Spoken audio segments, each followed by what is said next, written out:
Before European empires drew maps, the Indian Ocean already carried one of history's greatest trading worlds. This was not a single road, it was a moving sea system shaped by wind, ports, trust, and timing. The key was the monsoon. Sailors learned that the wind itself could become a calendar. In one season, ships could cross toward India. In another, the same sky could bring them home. That rhythm turned coastal towns into waiting rooms for the world. A ship might carry pepper, ivory, dates, cloth, incense, beads, ceramics, horses, timber, or gold. But the most valuable cargo was often knowledge, where to sail, whom to trust, and when to risk the crossing. Long before modern engines, the dhow became an icon of this world. Its triangular sail could work with difficult winds, turning a fragile wooden hull into a long-distance instrument. The story begins with coasts, not capitals, Red Sea harbors, Arabian ports, Indian towns, and African city shores. Roman-era texts already describe routes from Egypt toward Arabia, India, and the Pepper Coast. The periplus of the Erythraean Sea is not a romance, it is a practical guide to markets and harbors. Maziris, on the Malabar coast, became a symbol of how far demand for pepper could travel. Roman coins found in South India do not mean Rome ruled there. They show exchange, desire, and distance.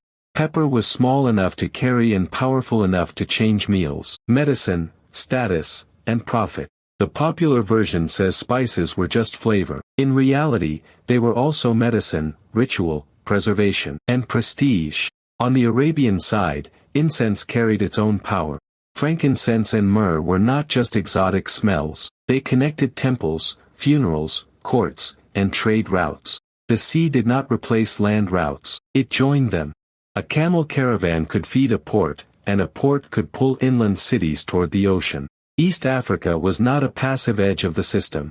Swahili coast towns grew from African foundations while trading across the ocean in coral, ivory, gold, and ceramics. Imported ceramics in African sites are not decorations alone, they are fingerprints of connection.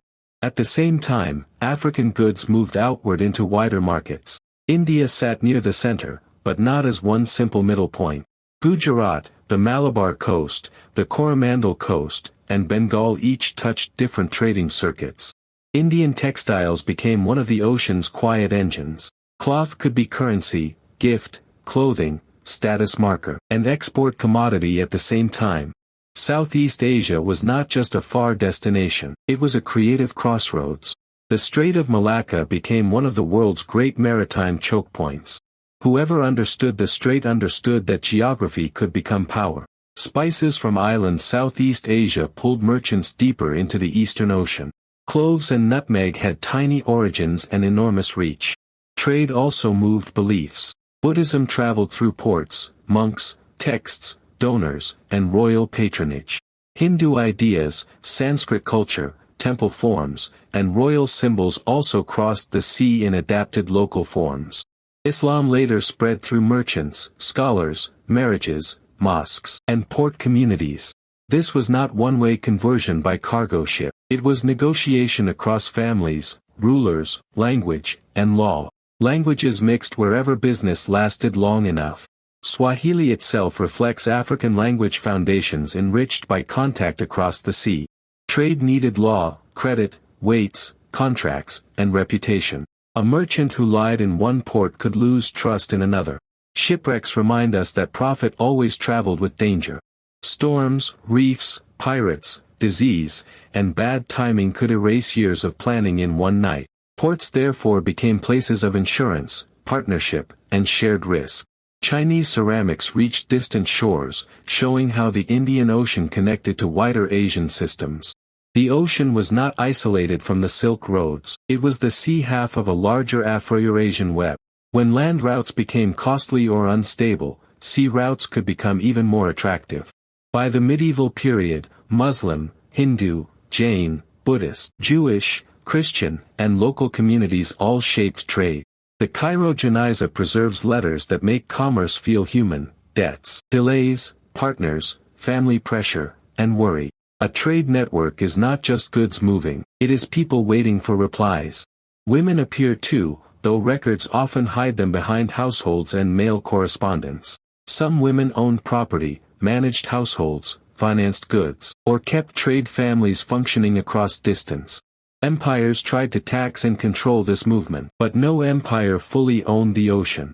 Chola naval expeditions, Srivijaya power, Omani networks, and later Ming voyages show different forms of sea power. Genghis voyages were spectacular, but they did not create the trade world from nothing. Aden mattered because it watched the meeting point between the Red Sea, Arabia, and the wider ocean. Calicut mattered because it showed how a port could become powerful without needing to rule every ship. Srivijaya reminds us that Southeast Asian sea power could rest on passage, diplomacy, and port control. Kilwa shows the African side at full strength, with stone architecture, gold routes, and ocean-facing wealth. Shipbuilders were historians of wood. Their choices preserved generations of trial, error, and local sea knowledge. A stitched hull or sewn plank was not primitive. It was a solution tuned to materials, repair, and ocean conditions. Letters make the network intimate. Behind every cargo list was someone worrying about price, weather, debt, and reputation. That is why the evidence matters. Without it, the ocean becomes a fantasy of spices and sails instead of lived history. They revealed how diplomacy, display, tribute, and trade could blur on the same water. Then Portuguese ships arrived around the Cape, armed with cannon and a new strategy of coercion. The popular version says Europeans discovered the sea route to India. That phrase hides the people already using it. Vasco da Gama did not sail into an empty ocean. He entered a crowded commercial world. Portuguese power grew by attacking choke points, demanding passes, and trying to make older trade pay tolls. Even then, older networks adapted instead of simply disappearing. The Dutch, English, and other companies later intensified violence, accounting, monopoly, and plantation pressure. But the Indian Ocean story is older and larger than colonial company history. Its deepest pattern is connection without one center. A peppercorn from Kerala, a bowl from China, a bead from India, and ivory from Africa could meet in one market. That market could change food, language, worship, architecture, marriage, and memory. The ocean also carried inequality, enslaved people, forced labor, debt, taxes, and violence moved with wealth. A romantic trade story that ignores suffering is only half a map. So the real Indian Ocean was neither peaceful paradise nor endless pirate legend. It was a practical, dangerous, creative system built by sailors, merchants, rulers, workers, scholars, and families. The evidence survives in coins, ceramics, ship timbers, letters, ports, loan records, and words that crossed water. The popular version starts with European arrival. The better story starts with monsoon knowledge. The monsoon system turned geography into timing. Sailors did not simply cross water at random. They used seasonal winds, port knowledge, pilots, contracts, and trust networks that made the ocean feel like a connected road. And it leaves us with a sharper question.